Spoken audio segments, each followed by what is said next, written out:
Hi guys, this is Nassem here, and welcome back to Abyssal Guides, where I break down all the mechanics and teach you how to clear them.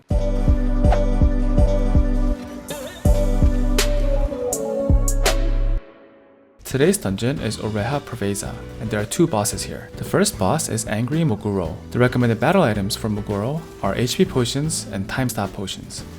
You just need to remember 4 things to beat Moguro. Moguro sets the whole map on fire, spins and creates a water zone around him. Staying outside this water zone will damage you over time, so you need to stay inside the water.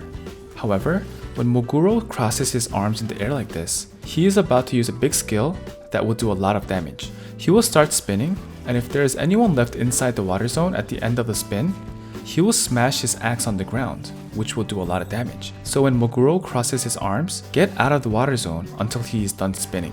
If you can't get out, you can use a time stop potion here to survive.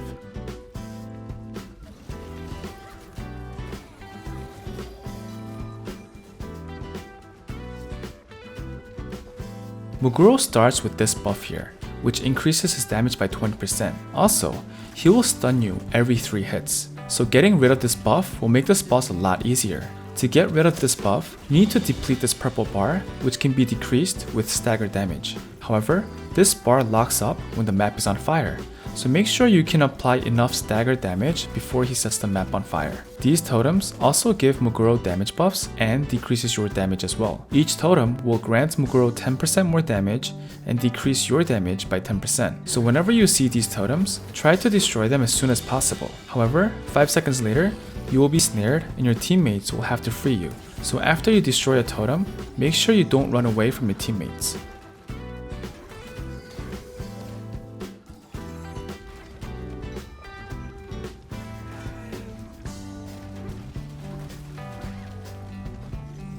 Moguro's eyes turns red and he starts punching his chest with his left arm like King Kong. Once you see this, you need to stop attacking Moguro because this is his counter motion. If someone attacks him during this motion, Moguro will smash his axe on the ground, which will do a lot of damage. Now let's look at some patterns that can save you some potions. Moguro throws his axe, and after a second, he dashes to it. When you see Moguro throw his axe, make sure you are not in front of him. Moguro will indicate his AoE with these red marks. During this pattern, just focus on dodging these and don't try to attack him.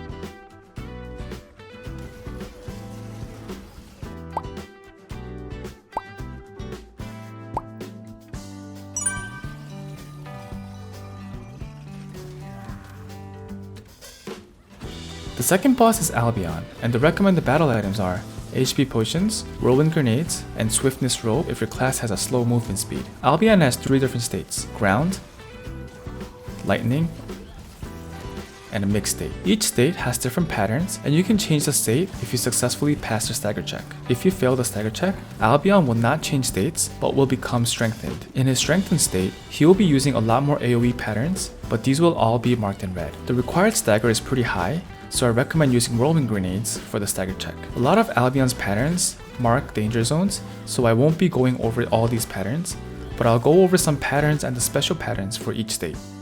Let's start with the lightning state. For the special pattern in the lightning state, all 4 of the party members need to gather in the safe zone after dodging AoEs and these orbs. The safe zone is somewhere near the middle of the map. If there is less than 4 players in the safe zone, your party will be wiped. This also means if there is a dead player, you won't be able to have 4 players in the safe zone, so you'll be wiped. If Albion is in his lightning state, it is crucial to have all party members alive. Also, if you have a hard time dodging the AoEs and the orbs, you can use a swiftness rope to increase your movement speed. Albion flies back, stays in the air for a while, then shoots lasers in front of him. When Albion flies back, don't be in front of him, and this is a good time to deal some damage from the side or back.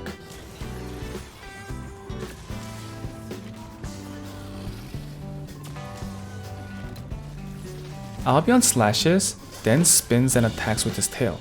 In the lightning state, the safe zone is Albion's left side. so I recommend positioning yourself on Albion's left side when you are going against his lightning state. To remember this, lightning starts with an L, so the left side is the more safe side. Let's move on to his ground state. The special pattern for the ground state does not require all party members to be alive. Instead, it requires some memory. Albion will first show you the danger zones that you need to memorize. Then, you just have to position yourselves in the safe zones.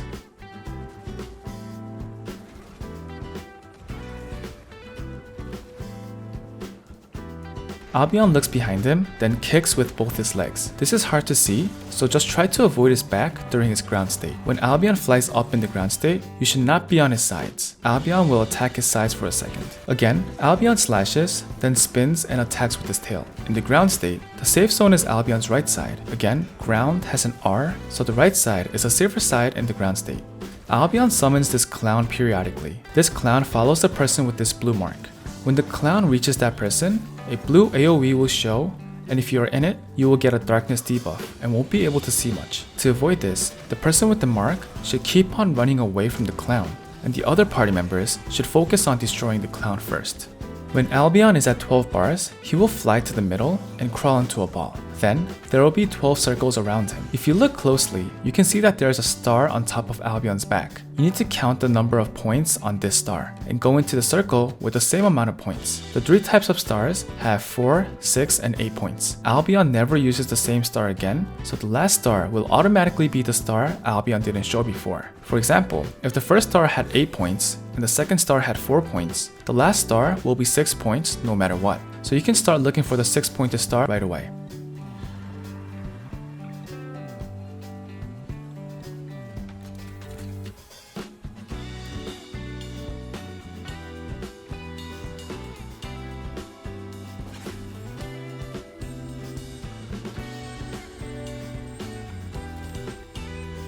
After this special pattern, Albion will become his mixed state. In his mixed state, Albion will be using all his normal lightning and ground patterns, so it is crucial to know the patterns that do not show red marks. Just make sure you are dodging the red marks and try to use your ults here.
I hope this video helped you master Oreha's Preveza, and I hope to see you in the next episode of Abyssal Guides. Alright, peace! I need to know if you'll give me a second chance.